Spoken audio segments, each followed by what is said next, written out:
welcome back to Charmed Rewind!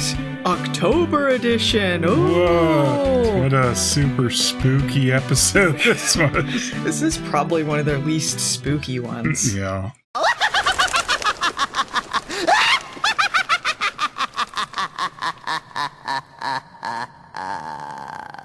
A little vanilla. Pretty doofy. But we're in season 2, so we're in the better era of the show. Yeah, this is a pretty doofy episode for this era. We watched season 2, episode 15, Give Me a Sign. Give me a different sign than the one they gave me here, actually. Yeah. Take it back. I don't want that sign. I'm pretty sure this one won the Patreon poll because I mentioned that the sweaty Alyssa Milano fetishist was back. He's back. Yeah, if you go to the IMDb for this particular episode, there are 325 pictures. 300 of them are sweaty Alyssa Milano. There's places on the internet for the... Why on IMDb? The other pictures, like the other 20 that they left, were Shannen Doherty bound and gagged. Because that's a separate fetishist adding their thing. Because I don't know if you know this, if you go to IMDb and there's a piece of media where a woman is bound and gagged, some freak has taken screen caps of it and put that on there. That's almost always the main picture. I think the sweaty Alyssa Milano fetishist won out on this one, but usually it's like, oh, a woman she's bound and gagged. That's the picture. The sweat fetishist is insane with how many, like every 300. Single frame. You know, I don't blame them for their fetishes if they want to take 300 screen caps, but it doesn't need to be on IMDb. Why are you uploading them to IMDb? This is for you only, my friend. Yeah. I don't even want to know why I said my friend. You're not my friend. The sweaty Alyssa Milano fetishist, not my friend. This episode also is a follow-up episode to an earlier season 2 episode that also featured Antonio Sabato Jr., who is the main guest star of this. He plays a mobster named Bane Jessup. I thought you were going to say he plays a model idiot. A model idiot. Yeah, Antonio Sabato Jr., he came to fame as a model around that time, a Calvin Klein model. You can tell by the level of his acting. But he was on a lot of like sexiest blank lists or whatever. And smartest lists. Smartest lists. They say he's smart in this episode, and you have to believe that. So his character was in a previous episode called Ms. Hellfire, in which Shannen Doherty dressed up in some fetishy, sexy assassin costumes so that she could infiltrate his mobster club. He dressed like the nanny. What? He dressed like the nanny, Mrs. Doubtfire. Hello! Is that you're stretching because it's called Miss Hellfire? Yeah. Okay. I didn't get it because it was a stretch. Phelan. Sure. Anyway, he was teamed up with Barbas. Barbas wanted him to kill some witches for some reason or another, and the Charmed Ones ended up on the hit list. In the end of the episode, he goes to jail. I believe he did have some romantic thing going on with Prue. I don't remember if he had a face turn at that point, but he certainly does in this episode, or they'd like you to believe. No. Anyway. I don't think so. So anyway, anything else you want to note about this before we jump in? Absolutely not. All right. Well, we begin where the Charmed Ones belong, in prison. The end. The end. Prue closes the jail cell with her power. Yeah, they play the like nice music at the end. Prue comes off like a real dummy in this episode. I'm just gonna say, this is probably the dumbest she's come off, and usually she comes off a little smarter. Yeah, than that. she's usually the smartest one of the trio. The episode wastes no time. One of the first things we see is Antonio Sabato Jr. shirtless, lounging next to his prison toilet.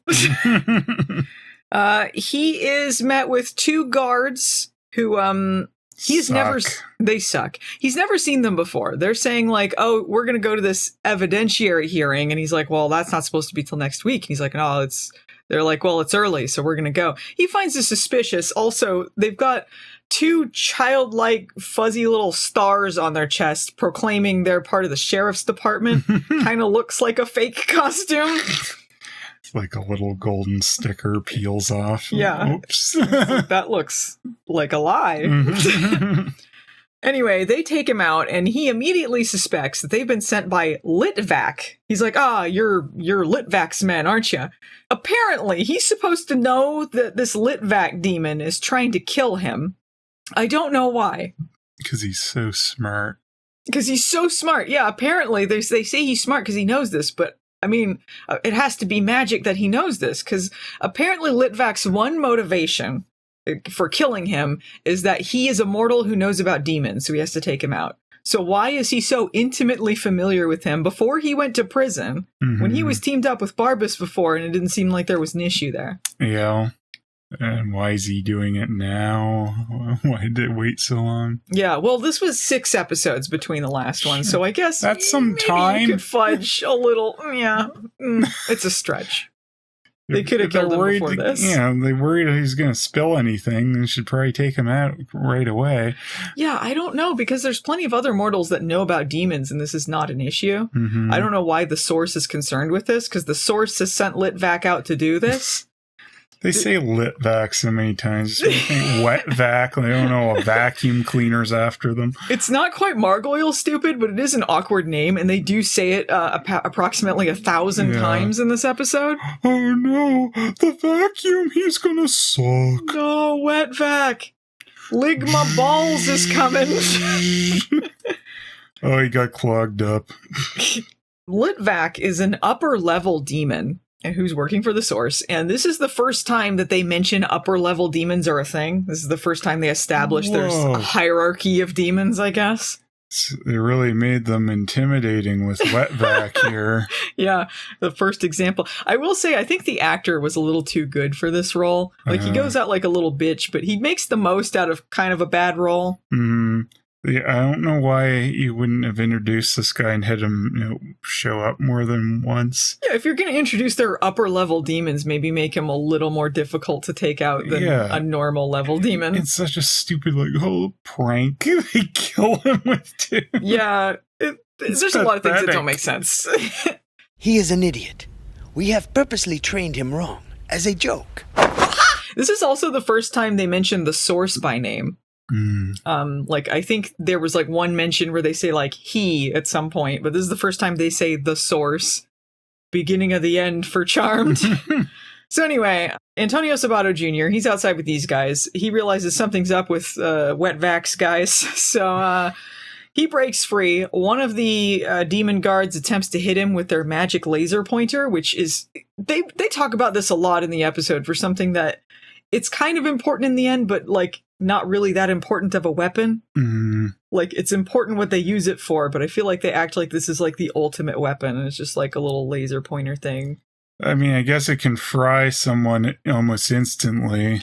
Yeah, it depends, I guess. Later in the episode, it doesn't do it instantly. At the beginning here, it does. Yeah, during the fight, one of the demon guards gets hit by this laser pointer accidentally, disintegrates immediately, but everyone else has a little bit more time. And this also apparently doesn't work with anyone other than a demon, so it doesn't really seem like it's a big deal if someone else gets a hold of it because they can't use it. Yeah, only demons can use it apparently, but I don't know. They talk about this a lot. So a physical fight ensues with them because that didn't work. The laser pointer gets hit under a truck. And then Antonio Sabato Jr., he ends up stealing a sheriff's van that's just sitting there with the door open and the keys in the ignition, as you do. And then as he's driving toward the gate, there's this wiener guard there who's stop, no! Has to dive out of the way. That wasn't a demon. That was just a normal guy there. No, stop! I don't know why they didn't have the demon guy shoot some regular person instead of killing his partner, because this makes him look stupid. Yeah, he is. He is stupid. But then it's they tried to build him up after tearing him down so far. He just looks like a moron because they show him heal his cut. And it's oh, this guy's the Terminator. He's coming after him. He's never going to stop. It's he's going to go to the bosses and get killed because he's such a screw up. Yeah, because this is the formula they do. But they take this time to like show that he's been cut in the face and then his face heals. And this never comes up again in the episode that they can self-heal. Because he never goes after him again. He never gets the opportunity to, because they're done with him for sucking. He's earned his death, but like, what are they doing? You think like the fact that they can heal themselves makes them better than white lighters, because white lighters can't heal themselves. Yeah. Speaking of white lighters, they don't have a white lighter at this point in time. Leo's mortal and they just never replaced them. The most powerful witches in the world. The elders are idiots and dicks.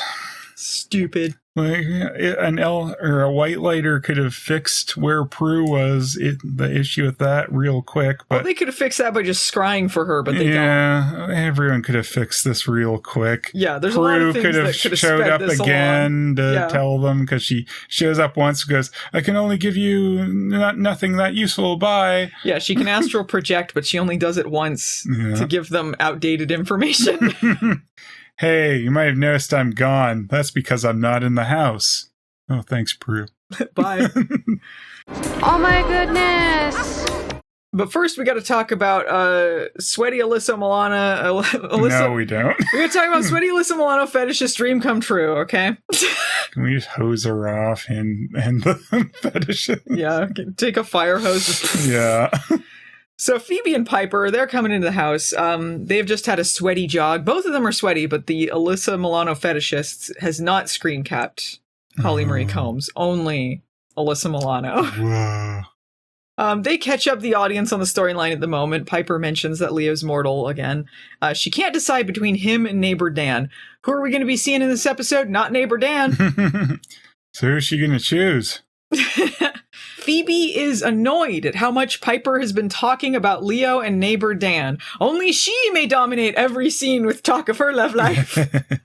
And Phoebe's like, look, we can make this real easy. I could cast a spell that's going to point you to your true love, and I can help you make this choice. I guess Phoebe didn't think to use this later when she's waffling on about her love life. I guess they think that this didn't work, but it kind of did. It worked for someone else. It wasn't really a spell gone wrong. It just seemed to have dual purposes. Yeah. But they never use it again. Nah. It's the start of a bad slope for Phoebe. Yeah.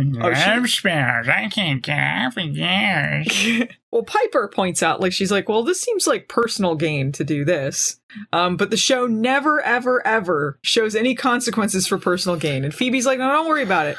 I've been working on my spells. I can probably write one that's consequence-free. If you just word it differently, then it's fine. It's a loophole. Yeah. Yeah, it's not personal gain if you word it different. She could just say P.S. no personal gain, because apparently that worked. Phil DD, no personal gain for me.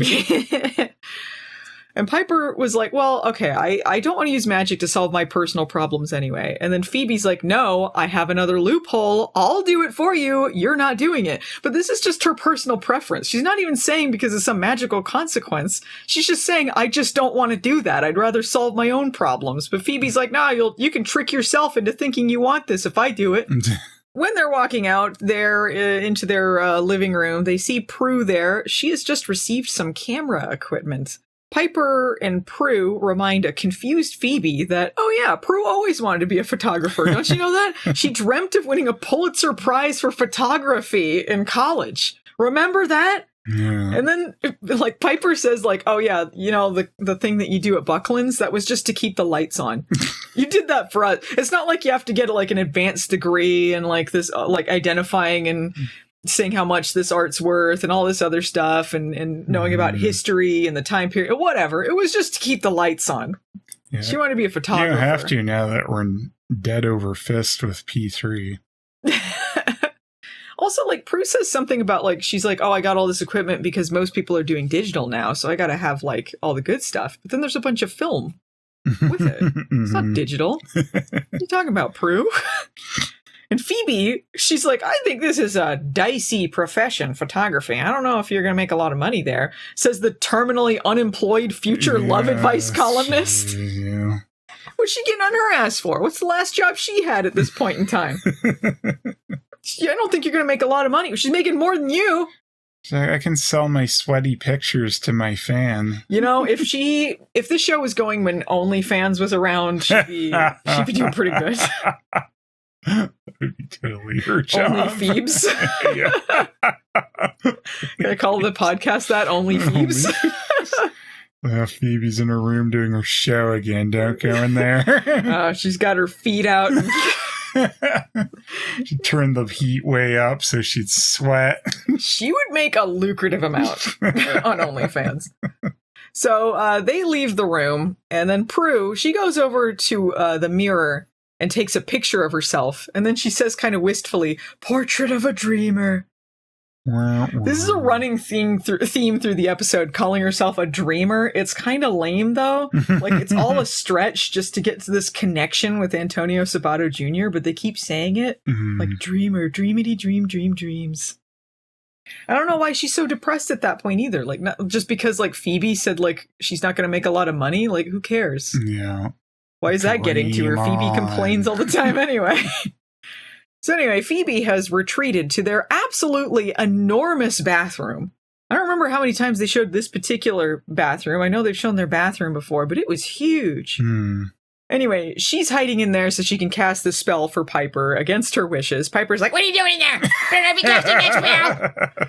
"No, I'm not. Fiddle-dee-dee. Show Piper's love to me." She flushes the toilet to cover her. She basically might as well have done that. She's like, "No one would cast a spell in the bathroom. Hang on." I really make sure it needs a lot of flushing. Kind of seems like you're casting a spell in there. But she words the spell kind of vaguely. Like, she just says, like, fiddle-dee-dee, send signs to my sister's love to me, or whatever. Like, but she just says, my sister. You know that it's going to, like, affect both sisters. She doesn't say specifically which one. But I don't know. It's loophole like, proof. But it's like, I don't know, sending my sister to love also applying to them finding Prue later. It's like, because they love Prue, or because Prue found love with Antonio Sabato Jr., or nothing? I think it's because Piper supposedly loves her sister. Supposedly. Allegedly. Well, as she's doing this, who should appear behind Prue but sexy Antonio Sabato Jr., ready to chloroform her. He's like, "Trust me," and then he chloroforms her. Yeah, his plan is dubious. Dubious from the start. He chloroforms her, takes her away, opening credits, and then we cut to later on. Phoebe is trying to get a vision to figure out what happened to Prue. Her and Piper are going on and on about, like, through the whole episode about how they can't find her and it's so difficult. They could scry for her. They could just scry. That's how you search for witches. It's very easy. She doesn't have any protection on her. Antonio Sabato Jr. hasn't cast a spell. He's immortal. They could find her very easily, and they don't. No. But anyway, Phoebe's feeling a little guilty. She's like, "Yeah, I feel kind of bad about those cracks I made about Prue being a photographer. I don't want that to be the last thing I said to her." Immediately she's jumped to she's dead. Yeah. Not like they don't. It's not like they she found fell chloroform. into a wall or anything. Yeah, come on. Like, I'll be way less sad when she does die. Yeah, I was thinking that too. It was like, well, she's mourning more for her here than when she actually died. So anyway, this is when Daryl shows up. He is there to inform them about sexy Antonio Sabato Jr. on the loose, because they have that past with him. And the girls are like, weird, she just went missing. Yeah, the girls are like, "Hey, what a coincidence. Prue's been kidnapped." And they're like, "Hey, we found this rag by the door." And then Daryl does the obvious thing you do when you suspect chloroform is involved, takes a big whiff of it. What a moron. I expected him just to collapse on the floor. Why would you do that? I didn't want to know. Cracks his head on the floor. Blood slowly trickles out. Quick, let's get his ghost out here. We need that. So Daryl has also brought over that demonic laser pointer. He has it like in a little evidence bag, and he's like, "Yeah, this was left behind after he escaped. Do you know what it is?" And Phoebe declares that it's definitely demonic. But you don't know that. It's definitely How does she know demonic. that? There's nothing about it that indicates it's demonic yet. Yeah. But she just automatically knows. Yeah, that's true. No normal person could have ever made this stupid thing. It just looks like one like of those a like vibrator. it looks like one of those like decorative knives you order out of a catalog that's like really flimsy. The dildo enthusiast dream. The dildo enthusiast's knife.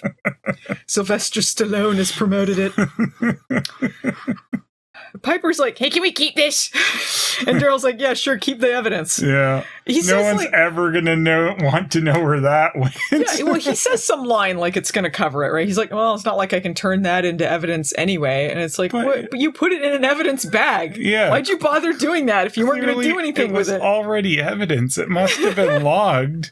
He probably wasn't the first one on the scene because usually detectives aren't. He's a detective every case, so he's always the first on the scene. Sure, except when it comes to like a follow-up to it, because he's supposed to like cover this up for as long as he can, but he doesn't know it got out on the news later because the girls call him to show him the news. Like, why didn't he was supposed to? What was he doing? He was supposed to be covering this up, and then he's like, "Huh? It's on the news." It would have been cops at the prison that found stuff first, not him. Yeah, there were plenty there, but I guess they were tending to that guy that jumped out of the way. The car was going to hit me! It was logged into evidence. Daryl screwed. So just as he's leaving, like they go over everything that's happened, he's going to leave. This delivery man shows up, and he's got a package that Piper has to sign for. A sign! Thus begins the first of many cryptic clues sent to Piper throughout the episode as to who she should choose. This appears to be clues that apply to both Leo and neighbor Dan and to Prue's location. But it's like, if this was supposed to work as intended, to tell her who to choose, and the clues apply to both men, how is it showing her who to choose? It's just showing her stuff that vaguely alludes to guys she knows she likes. The spell's just a bunch of stuff that happened. Yeah, so this package, it's from Leonardo's boutique, where she ordered some earrings with neighbor Dan, and it's located in his hometown. So again, it applies to both men, so what the fuck does that mean? What would that do? Nothing. But this clues Piper in. She is pissed at Phoebe for casting that spell. She goes, ah, and then kills her. Yeah, she's if I had my explodey power already, guess it would be pieces. Well, I guess you can't kill me yet. You just wait. She does bonk Phoebe over the head with the package. She kind of hits her on the head with it over and over. Pretty funny. Beats her to death. I'm bleeding, making me the victor. And then she's like, go look up this weapon. Hands the laser pointer to her. And that's when She Phoebe tries to use it and like, Only demons I'll can use become it. part demon just to shoot this at you. No, if she tried to use it, it would work. Yeah. Only demons can use it. She's the most upper level demon. She's more powerful than the source. Vaporizes half the house, shooting Phoebe. And then Leo shows up and she's like, I wish I could help. I can't. I can wear some flannel over here. Does that help? And then the rest of the show doesn't happen. She really saved us some time. Yeah. So when Phoebe touches the demonic laser pointer, she gets a vision of Antonio Sabato Jr. tying up Prue. Drooling. That's smart. This is all for the weird fetishists in the audience. This doesn't tell them anything they don't already know. They know that he's kidnapped her. They're like, oh no, she's bound and gagged. Like, okay. You know that she's kidnapped by him. Kidnapped by the guy we thought it was. You would think from the vision, she would have been like, okay, I can tell this is a house under construction. I heard some seagulls in the background, and use this as like, context clues like she normally would do to figure out where someone is, which is the whole point of her fucking visions. But no. Nah. She got, like, there were a lot of clues there. I saw Prue.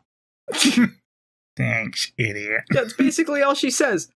So yeah, he has her kidnapped at this house under construction. This is a house he was having built before he went to prison. A sexy, rich house. They'll never think to look for me at my house. At my house. Where's the first place they go to try and get rid of him again? His house. He's so stupid. This is supposed to be his dream house. They bring up that this was his dream house, and all his dreams were ended because he went to prison or whatever. Oh, Bane's dream house. Bane Jessup. I can't believe that name. Why did you say that name? And he's like, hey, Prue, look, I know I kidnapped you. I just want to talk. No screaming or using your powers. Honor system. And he's like, okay, so I want you to help save my life. So that means the kidnapping's fine, right? Yeah. And he explains that this demon named Litvack is after him, and because he's And Prue laughs at she's like, that's not his real name, right? Litvack? He's gonna suck me up. Yeah, he explains Litvack's motivation, and she, she's Doesn't probably care. like, so he just wants to kill you because you know about demons? Like, right. Is there anything else that's real? Yeah. I'm very important. And he's like, look, I know I kidnapped you, but I think we're cool. I don't want to hurt you. Sure, I tried to kill you and your sisters the last time we met, but once I got to know you, I fell in love. Even though she was pretending to be an assassin and deceiving him, and he didn't really get to know her because she was a fake identity, but whatever. We find out that they have a lot in common. As evidenced by the fact they keep saying dreamity dream throughout the episode. Like, I'm a dreamer, but I'm not the only one. I think with my little head more than my big head, so you can trust me. Boing. And then she's like, anyway, powers, blasts him into the wall. That's so funny. He expected the honor system, and she's like... After he kidnapped her, he can fuck himself. She should have kept this attitude, but she falls for his dumb shit. Yeah, for no reason. Although he has a head that's not made out of paper mache, unlike her, so the wall doesn't kill him. There's nothing inside there, so he was perfectly his brain protected. was fine. He doesn't use his brain, just like Ricky, so... Yeah. Means he was fine. He uses his brain way less than a normal person. They bring him back with weed. Meanwhile, we get to meet Litvack himself. Who also uses his brain way less than a normal person. So this is our first look at an upper level demon. He lives in a crypt somewhere. He's in a stupid black robe, but with like a little bit more decoration, because he's upper level. It's at least not the cave set, which it will be forever after that's introduced, but it's very boring. Yeah, I mean, I feel like they've used this mausoleum set a lot too. But the cave set's the most overused thing. Yeah.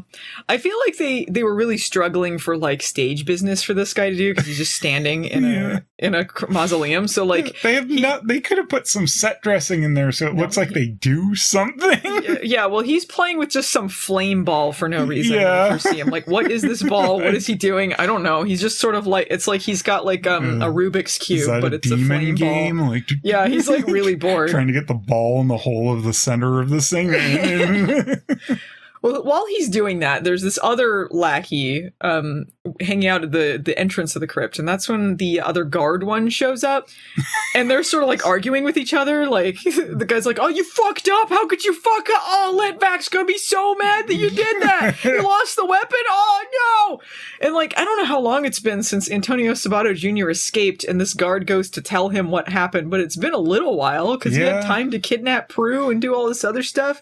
I don't know how long Prue was unconscious, but she's awake now, so... All these demons are very slow to react. Yeah, honestly. And then the like, prison guard demon, he's like, well, you can't blame me, because Antonio Sabato Jr., he's smart. Why was he smart? Because he knew Litvack would be after him. Why does that make him smart? I still don't know how he knew Litvack was after him. Why would they even have taken him out of the cell? All those two had to do was go in there, point their laser pointer at him, and shoot him. It would have been fine. It's not like anyone noticed the other demon getting disintegrated out in the open. Yeah. So why didn't they just do that? It's like, what did they care? They're stupid demons. Yeah. They're worried about, oh no, we might get arrested. Because apparently we learned in another episode the source is concerned about exposure or something. It's like no one can see any of this, apparently. Yeah, they could have very subtly just and then left, and then the cell be empty. No one would know what happened. Yeah. There's no reason for this. But all Antonio Sabato Jr. did was just like, hey, what? He ducked. Yeah, he went like, oh, Litvack's after me, and then he reacted, and then he left. How does that make him smart? Yeah. He made me shoot the other guy with his mind tricks. Ugh. Litvack's like... He showed me his underwear, and I was hypnotized.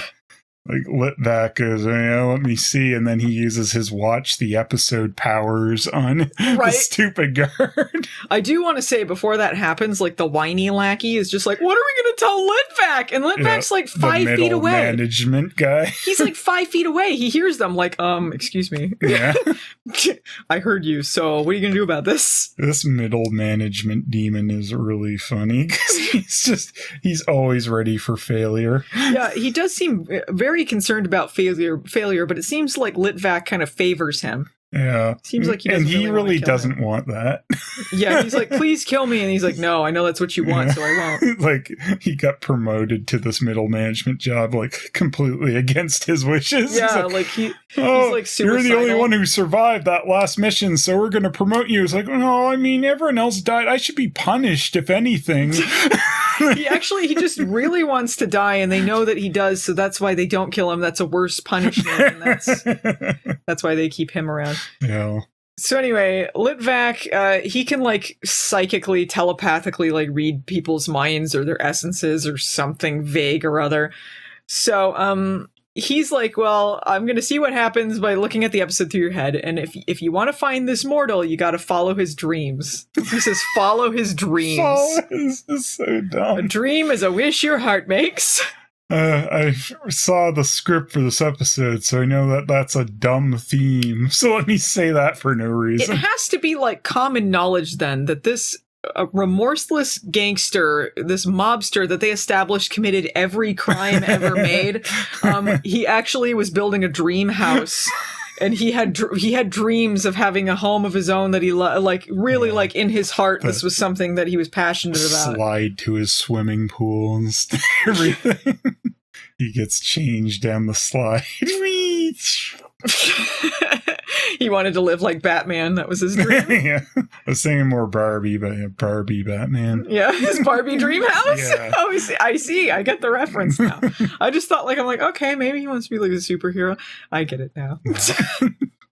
So in his Barbie dream house. So yeah, Wetvac is like, all right, now that I got that from your head, die! And then he kills the guard lackey easily, like you expected he was going to do. I like the middle management. He'll get him next time. No. I don't think so. No.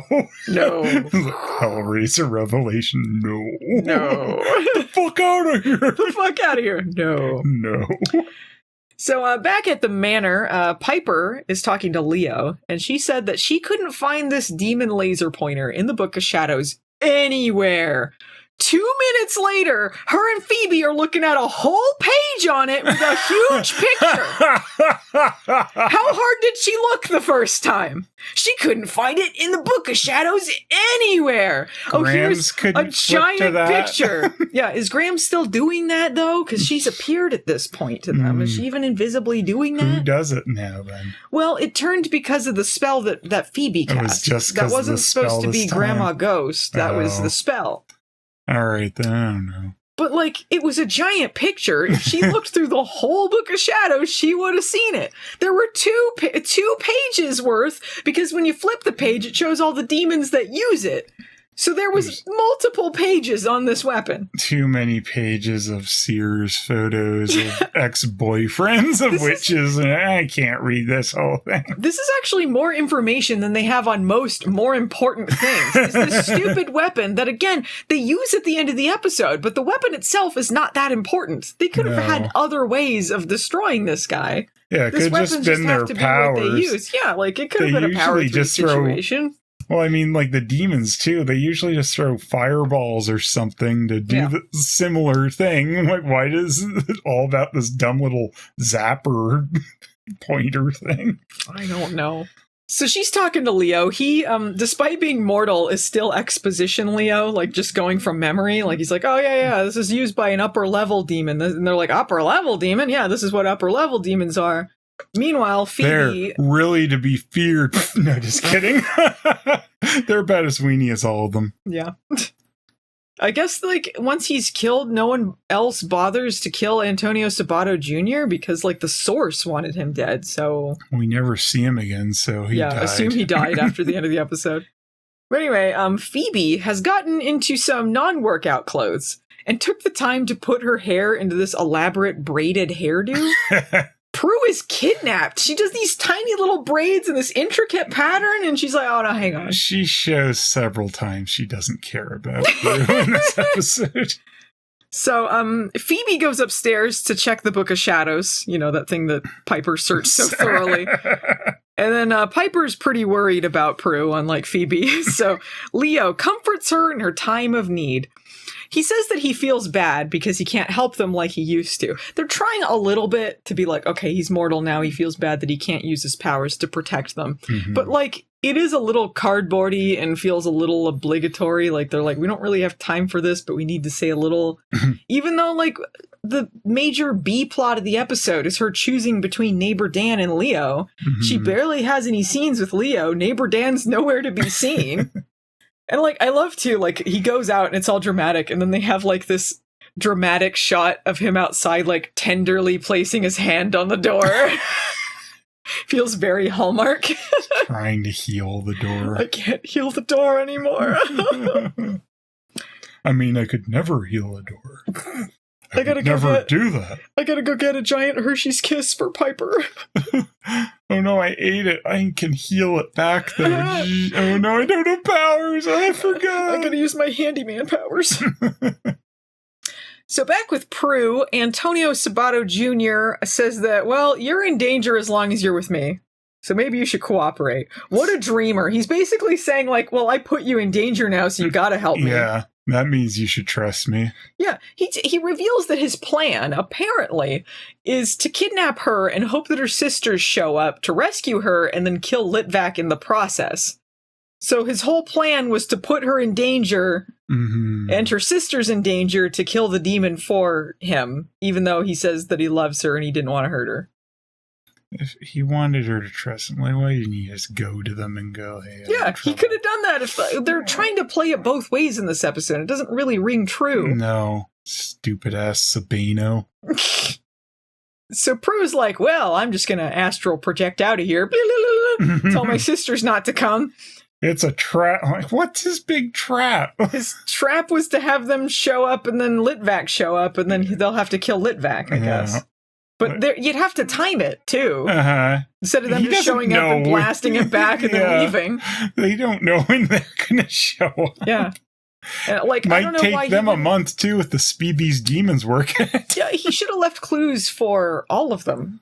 Just tell the demon where he's going, tell the sisters where to get their sister, and then they lead them all there, if that was the plan. Yeah. He could have left a note when he went to kidnap Prue. He could have just threatened Prue and stayed at the house and then told Litvack, hey, come get me. There were a lot of things he could have done, but didn't. Yeah. If he actually wanted her to trust him, though, the one that makes the most sense is just going and telling her what's going on. Yeah. So Phoebe and Piper, they're in the attic looking at that giant page in the Book of Shadows that they couldn't find before. It's all about the demonic laser pointer or whatever. It says it's used by level 2 demons. I don't recall the upper level demon thing having numbers attached to it, but apparently this is number 2 demons. He's a number 2, you see? To take a number 2 demon in there. Don't go in there. Don't come in here. There's a number 2 demon in the toilet. Scribble, scribble, scribble. So this is when Prue astral projects in. She's like, real quick, it's a trap. Bye. Thanks, Prue. Thanks for that. It doesn't make any difference. It doesn't stop them from doing what they're doing. No. And it becomes quickly outdated. This doesn't really matter too much because once she gets back, Antonio Sabato Jr. unties her and says that he's abandoning that plan and letting her go because he never wanted to hurt her, despite that being the entire plan. But somehow she believes him. I don't know why. Trust my untrustworthy face. Can I show you my underwear? Oh, wow. So that's when the whiny lackey shows up, and despite making a big deal out of the other guy losing his weapon, he also has another laser pointer, so yeah. Again, they have a lot of them. It's not a special thing. It's not even used just by Wetback. It's like a bunch of demons do it, and they can't figure out which one uses the stupid laser pointer. And if they'd made it more powerful than their usual attacks, maybe you'd get it. But it's like, why? Other than for the dumb conclusion of this episode, there's no real reason for this thing to exist. And I don't think it ever shows up again either, but like, it's so powerful that it can take out an upper level demon, but Prue can just deflect it with her powers. Uh-huh. It's nothing. They bounce demons' powers back at them all the time to blow them up. They've just done the same shit. So, as he's ready to shoot them, Antonio Sabato Jr. kind of pushes Prue out of the way. It's not filmed that clearly, so I wasn't sure what they were talking about later, but I guess from context clues, I'm like, oh, he saved her life, I guess? Sure. It seemed like he was trying to save himself. Yeah, it kind of seemed like he was just jumping and she did too, but I think that's what was supposed to be happening. I think he just did that and then lied to try and spin that into his narrative that he's trustworthy. Oh, yeah. I saved you. It's just he jumped worse and got hit. But he could also just be saving her to save his own ass because he wants the Charmed Ones to get rid of Wetvac. So maybe he needed all three of them alive to do the power of three or whatever. Because he says she's more powerful with her sisters, so he knows about this stuff. Was he directly hit by it, or is just like debris hit him? No, he lands on some like construction equipment. Like there's like a blade sticking out, and then he gets stabbed with it. Yeah, so Prue deflects the lasers away, blasts the lackey guy through the window, and he runs away like, I suck! He doesn't come back in and try again. No. He just like, immediately... Oh, there's a little bit of resistance. I'm out. So yeah, during that whole thing... It's like, this failure will surely be enough to get me fired or killed. He's just like, I want to just fail enough that I'm going to die, please.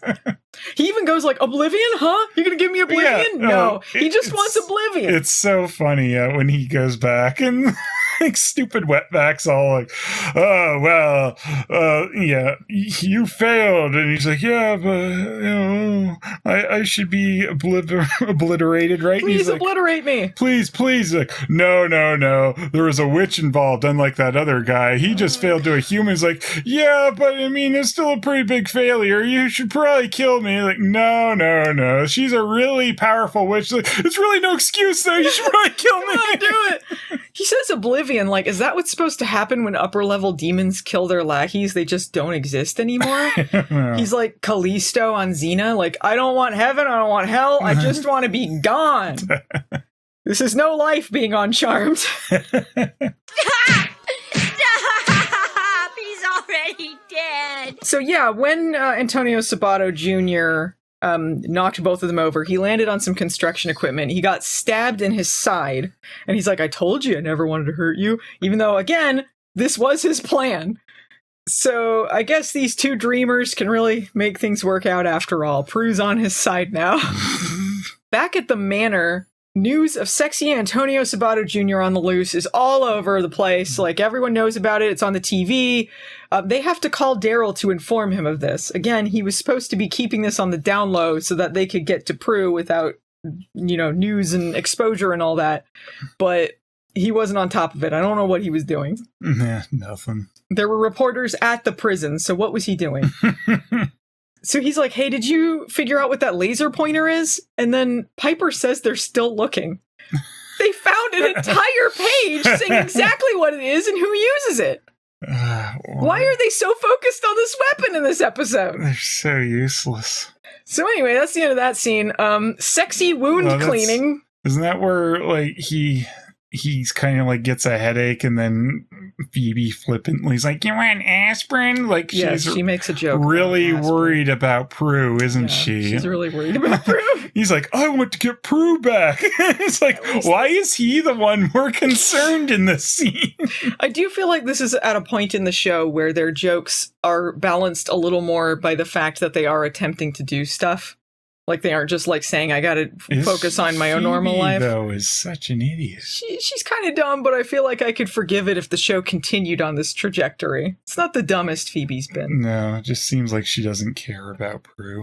No, she doesn't. If they had shown anything where she really does care, then I'd get it. But she was worried that the last thing she said to her was that photography's stupid. Yeah, she just didn't want to look dumb. She is canonically dumb. So. Yeah. But anyway, sexy wound cleaning. You're trying to keep us away from the sexy wound cleaning scene. Yeah. It's so sexy.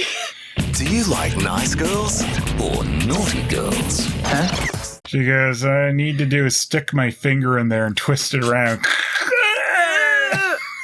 Yeah, once again, Antonio Sabato Jr. has his chest exposed. Prue is putting some pressure on the wound. One of the poorest excuse of fan servicey things, like it's just so crunchy because it's like, yeah, we gotta get him shirtless. Yeah. It's like, I'll disinfect this, and where's your bleach? Pours that in him. He's like, that's a good idea, actually. Yeah, they keep talking about how she has to clean it because it's going to get infected, but they're not cleaning it with anything. It's just dirty rags in this that he used chloroform with in this under construction house. We pour chloroform in there. Yeah, and like. Where did he get chloroform from, too? Was that just at his dream house? Oh, no. Now we know what he was going to use the house for. Oh. It's like, it's not finished being built, but I need lots of chloroform. I have to open up my prison that I've built into my hidden room I've built into the walls for all of my guests. Because I'm a mobster with a heart of gold.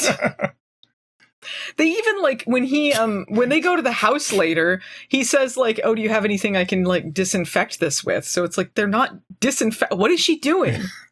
It's kind of sound like you said mopster. And just imagine sticking a mop in his wound. I'm a mopster. Mopster and wet vac. Yeah.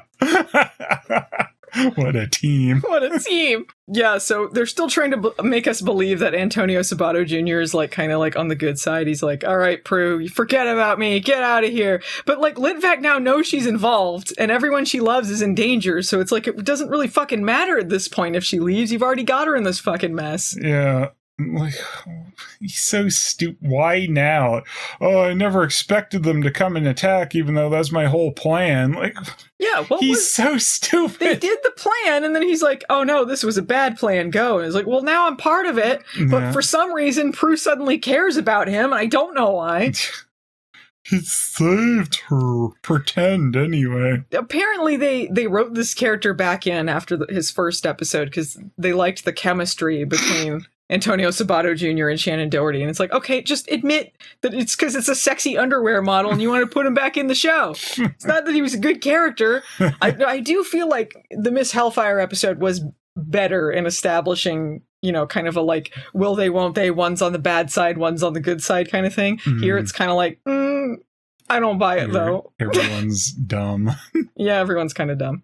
So Prue's plan, speaking of dumb, she says, we should stay put. Because Litvack won't ever suspect us of being dumb enough to just stay in the same place. He'll expect us to move, so we should stay here. We should stay here, because he won't think we're that moronic. It's like, I don't know if they can just find them wherever they go anyway, because it kind of seems like they can, because Wetvac appears in the mirror later when they do move, but... He does because he goes to the house and reads their essences, which is how he can telepathically communicate with just one of them, even though both of their essences are there. Yeah, it's so dumb, because, the place, you definitely know that they know where you are at is where you should stay. They'll never suspect us to be the one place they found us in, which is the dumbest place I could have went to in the first place, because it's my house. Yeah, my unfinished crap hole. They end the scene with Prue demanding that he take his pants off to clean the wound, even though it's on his side. It's not by his dick. Like, you don't need to take his pants off to treat this. Yeah, it's by his abdomen. They don't show it either. They make this big deal like you're going to see him in his underwear because he's a Calvin Klein model, and you don't. Mm-hmm. They don't even follow through, even if you want to see him pantsless. So she says, like, hey, you got to get pantsless, and kind of like smirks at him. And then some flute music plays, and it almost turns into the Toy Story soundtrack. I expected Randy Newman to start singing. You got a dumbass in me. Wetback and Mobster team-up. Don't forget the laser pointer. It's really important.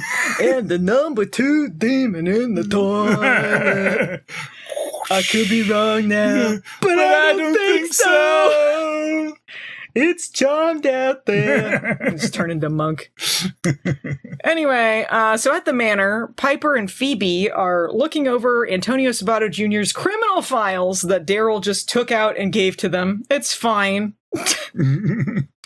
Piper mentions that he's committed every crime you could think of. I don't know if that includes murder, but I guess there was definitely some murder going on because he was killing witches.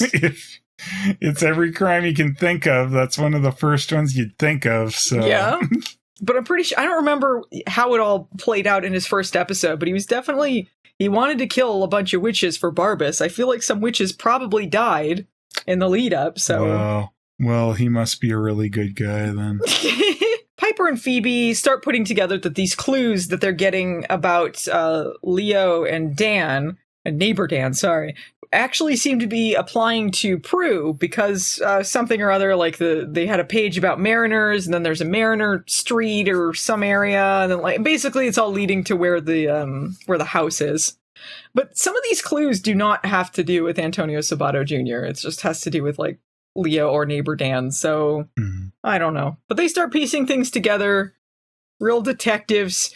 Back with Prue, Antonio Sabato Jr., he's wondering why she's still there. What with him being unlikable and terrible and stupid on top of it. And she's had a million years now to astral project back to the house and tell her sisters anything more useful. Yeah, that, you know, she's not dying, she's okay, don't worry about it, something like that. Yeah, anything.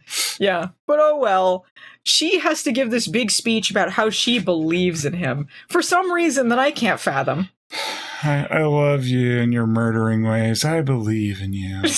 Like, she's like, yeah, sure, you've committed every crime, but you used to dream.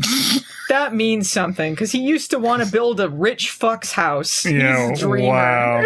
And I wanted to be a photographer, so we're the same. She has this thing where she's like, I'm having trouble believing in my dreams. Maybe they're just dreams. Dreamity dream. Maybe we can hold on to our dreams together. Dream. Dream on. And then they make out. Oh. Do something. Do it. So, meanwhile, Litvack, he's talking to the whiny lackey. He's being oddly understanding about this. This is a scene you're talking about where he's just like, yeah, I failed. Please kill me. And he's like, no, it's not your fault, man. There was a charmed one involved. No, please, I deserve to die. Yeah, Litvack just either loves fucking with this guy or he just genuinely likes him for some reason. I don't know. It's the only friend he has. That's true. What else is he doing besides just playing with a flame ball and then reading books? Yeah, lazily? reading books. Well, that guy kind of paces around. Like, that's their life. That's why that guy wants to die. He's like, this sucks.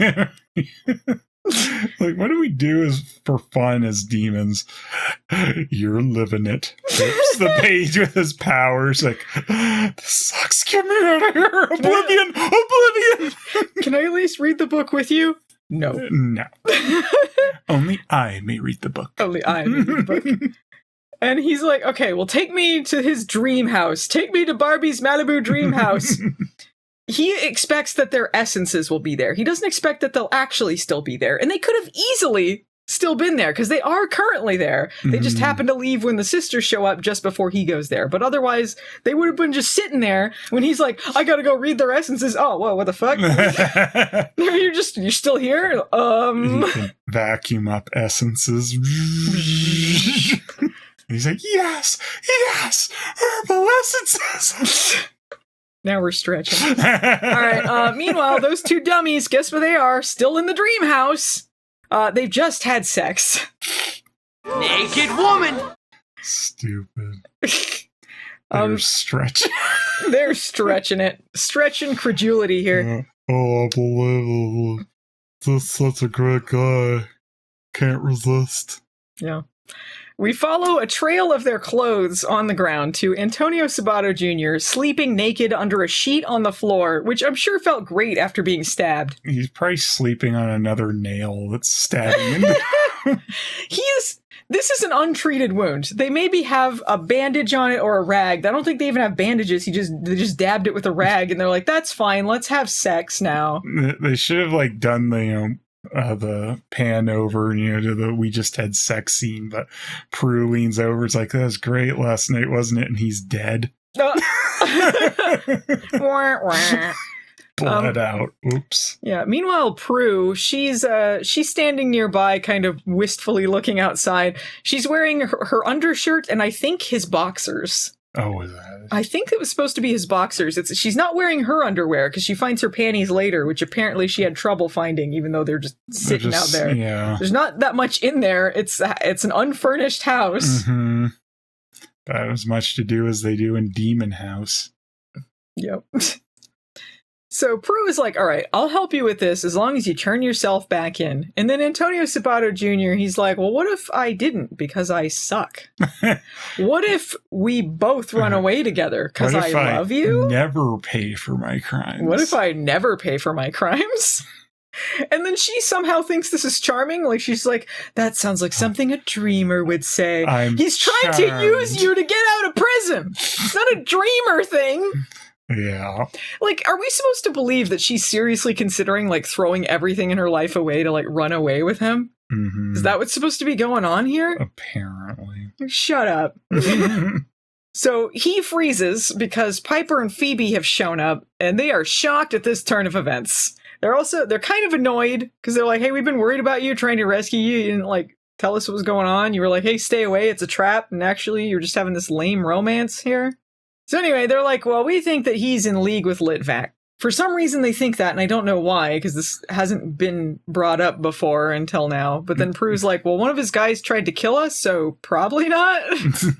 They're like, okay, well, anyway, let's go back to the manor. And Prue's like, well, we got to take him with us, because everything that I need to do is in the manor, which is why she wanted to stay in the same place forever and not go to the manor earlier. Yeah, we need to harbor an escaped criminal. So they go to the manor with Antonio Sabato Jr. because she believes in him. And he's like, well, I'm going to go clean up this infected wound now with some actual disinfectant. So he goes upstairs. And then Prue is making her pro-mobster who kidnapped her argument. And she's like, he's changed. He's a dreamer. Besides, we got to kill this guy anyway. So let's kill that demon. Don't worry about it. This is when we see Litvack. He's arrived at the dream house. He has read their essences, so he manages to telepathically connect to Antonio Sabato Jr. in the bathroom, but he doesn't ever connect to Prue, even though he says her essence is there too. So why does he never bother with that? Yeah. This is probably one of the lamest, you close the bathroom mirror and someone's behind you scenes. This lame southern fucking upper level demon, number 2 demon. I do declare. I do declare. He tries to make him an offer you can't refuse. He says, look, I'll spare you if you give me the charmed ones. So they're going to let a mortal who knows about demons live if he gives the charmed ones over? Like, kind of seems like that if they were going to kill him for that petty of a reason, why would they let him live then? They probably wouldn't really. No, probably were planning on killing him. Antonio Sabato Jr. is like, screw you, Litvack. And then Litvack says, no thanks. Nah. We already played that game. Oh, yeah. Oh, yeah. Prue shows up at the door, and she says that she was worried that he was, like, he'd taken off on her. They've been in the house for 2 minutes, and she's already like, I stopped believing in you. I thought you ran away. I mean, that's the most reasonable thing. She shouldn't believe in him. She makes this big deal, like, I believe in him, against her sisters, and then she's like, oh, I thought you ran off like a piece of shit. And then they go downstairs, and she's like, I believe in him again for some reason. Because I just want to argue with my sisters. And then Piper is like, what if we just leave Litvack alone? What if we just let him kill people and do his own thing? He doesn't know about us anyways. Who cares? Why not? Yeah, why not? Antonio Sabato Jr. is just like, one of his lackeys tried to kill us. So, yeah, he knows about you. Like, why would she think they don't know about them?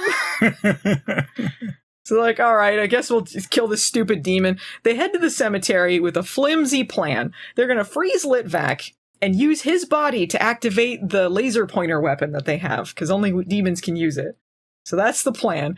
Antonio Sabato Jr. is like, okay, I'm going to head inside with that laser and pretend to be offering it to him in good faith. But I don't know why the girls go along with this, because they would have to know about Litvack's offer to know that this was part of, like, in good faith bringing the weapon, because he wanted him to bring the weapon to him too. So they would have to know about that to know what he was pretending to do. Yeah.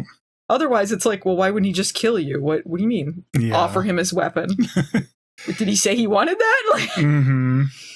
None of this plan makes any kind of sense. They don't know that Litvack is immune to the freezing, which apparently Antonio Sabato Jr. knows, because he knows all about his powers, even though, again, I don't know why he knows Litvack, how long this has been going on. Why does he know any of this? I don't know. Meanwhile, Litvack, he's just... Barbarously. By the way, this guy Litvack, yeah, was these he are telling his him all powers. about Litvack? Wetvack, what a lame-o. Tell you all his shit. Litvack, he is just sitting in his crypt flipping lazily through a book telekinetically with his powers. Like, he's too lazy to manually flip a book. He's doing the same motion by moving his hand that you would need to just turn the pages yourself. Yeah. It's too heavy. I can't turn the pages. It's just too heavy. I can't. This is when Antonio Sabato Jr., he waltzes in his underwear. And he's like, oh, he's too hot. And then they kill him. And Antonio Sabato Jr. Plan. Yeah, what a plan. He shows up in his Calvin Kleins. Flaming underwear left behind. Wow. I thought that would work. Oh, well. You could read my underwear's mind. You see, the whole part of the plan, actually, it worked because when he tried to read his mind, all he hears is crickets. There's nothing going on there. That's why he's immune to him. Antonio Sabato Jr., he waltzes in. The girls really obviously hide behind. You can see them running around hiding. How would Litvack not see with that? Their heads sticking out. It's like so obvious. Just see Litvack kind of like, do an acknowledgement wave at them as they're looking. I think he still hasn't seen us. So he hands Litvack the laser pointer. The girls do the freezy plan, but Litvack was just faking. Freezy. They're just eating freezies. They sit there, eat freezies, and they're like, Weren't we supposed to be doing something? Look over flaming underwear. Yeah. Let's go home. He doesn't know about us. He'll never know about us. I'll leave our card. Litvack was just faking them out. He gets up like, haha, I can move the whole time, and Antonio Sabato Jr. knew about this, ha ha ha, and they're like, oh no, he sold us out, and then Prue's like, wait, something's not right here. Unfreeze him. And they're like, okay, so they unfreeze Antonio Sabato Jr. He makes the frozen lackey with the laser pointer pointed at Litvack, and then Litvack points it at the lackey guy, and then they kill each other with the laser pointers. Yeah, it takes a while for some reason, because they both go like, oh, before they explode in the little flame ball. How could Antonio Sabato Jr. have possibly foreseen this as part of the plan to unfreeze him and have him do that? Wouldn't have. They wouldn't know that the other guy has the another laser pointer in his hand. They wouldn't. How would he know that Prue would think he would do that? Yeah. How would? And the BS reason he supposedly didn't tell them was he said Litvack can read minds. It's like, well, if he can read minds, he would know that that's your plan, you piece of shit. He says, like, that they had to think that he double-crossed them because Litvack would read their minds and then he would change his plan if he knew that they knew. And it's like, but you have a mind he's telepathically connected to. Well, allegedly. He would know. The only way that this works is he's too stupid to have his mind read, or he was double-crossing them, which I think he was. Yeah. And why did Prue say something isn't right here? What clued her in? There was nothing there. Yeah. Yeah. Well, whenever you notice something like that, a wizard did it. He's getting... After Prue of nothing. He's given credit for saving their lives, even though all he did was sell them out and then react when he was unfrozen. He didn't do shit. So anyway, at the manor, Prue and Antonio Sabato Jr., they have a romantic moment. They're waiting for Daryl to come take him back to prison. And then Piper appears behind him. He's like, surprise, motherfucker. And she uses the demon blaster. And they're like, you really think we fell for that? Oh, Prue's such a dummy for falling for this. They start to make out, and then Prue climbs on top of him. That's really going to make his stab wound feel good, huh? How romantic. So we go to a final wrap-up at P3. Leo bartends silently. We pan over like, look, he's bartending.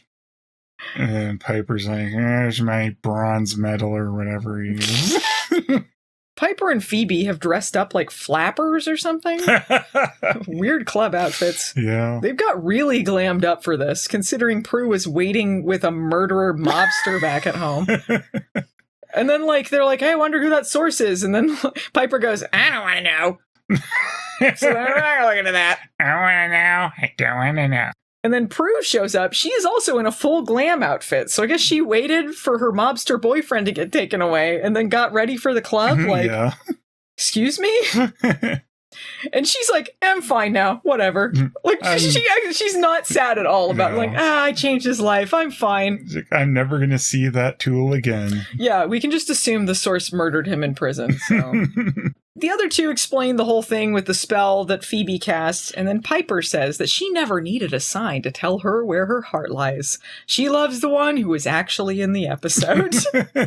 Smiling Leo silently. The end. Yell, shut up, Leo! Shut up! He's like, Shut up! What are your final thoughts on Give Me a Sign? Really bad for an earlier episode. I feel like at most it's just sort of bland. I mean, it's all right. It's not their best. No, it's not all right. Prue's supposed to be the smartest one out of the trio, and she was pretty dumb in this one. It's one of those things where, yeah, this guy is supposed to be trustworthy for some reason. Like, they don't give you anything in this episode to trust this guy. But they're just like, yeah, I guess he was always trustworthy. What? The murdering psychopath? This chloroform dream house? Shut the fuck up.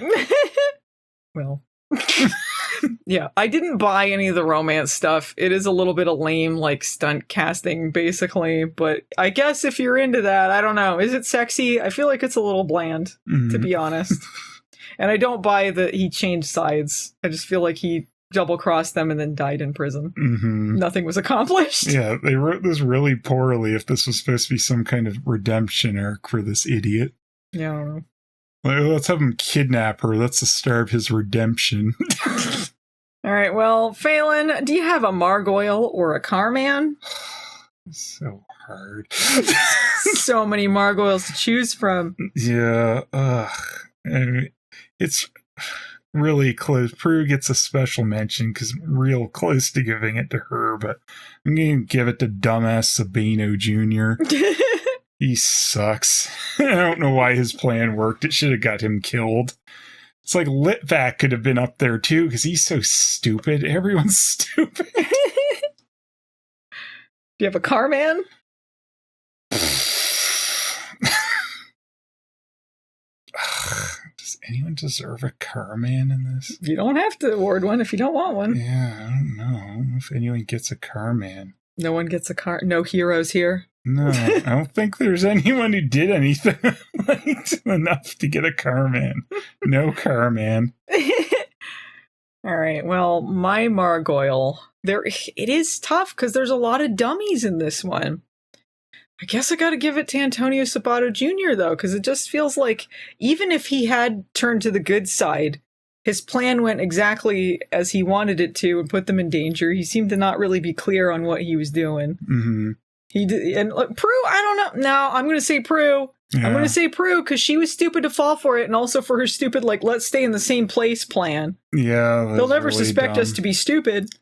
And, like, if you really could read minds, you have to interpret that as he was legit double-crossing them at the end. Yeah, also, then Prue had to have believed that he double-crossed them if that worked, too, because if he was reading their minds. But then she did believe that he didn't double-cross them because she said something's not right here. So, yeah, what's going on?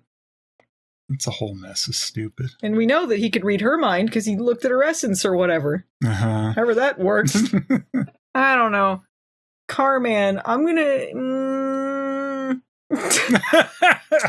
It's tough because I kind of want to say Daryl, but I feel like Daryl dropped the ball. But he did care a little bit about Prue. Yeah, he was the only one I sort of thought about. But it's like, I don't know. Did he do enough, though? Did he do enough? I'm going to give the Carman to neighbor Dan for not being in the episode. He got out from Piper. He's like, Piper's trying to choose Leo. Don't choose me. We know he doesn't make it that far. We know that he had peace at some point in his life. He had pieces. He was in pieces. Anyway, anything else to say about this episode? No. All right. Well, if you guys enjoyed this podcast, we'd appreciate it if you liked, subscribed, or reviewed wherever you're enjoying this podcast. You can hear us in audio form wherever podcasts are enjoyed. You can also watch us on YouTube under youtube.com/movie nights the series and youtube.com/Phalis. You can support us on Patreon, see episodes of our shows ahead of time, or vote in polls for Charmed Rewinds. My Patreon is patreon.com/movie nights. Phelan's is patreon.com/Phelas. Thanks to Peter Hunter for editing the podcast for us and for the amazing theme song. You can find him at Pretor Hunter and also themonstersaredue podcast.com, where he does a Twilight Zone podcast with his wife. What hashtag should we use, Phelan? Hashtag mobster. Hashtag wetvac. Yeah. Hashtag number 2 demon. Yeah, number 2. All right, that'll do us. We'll see you guys next time. Bye, Charmanders.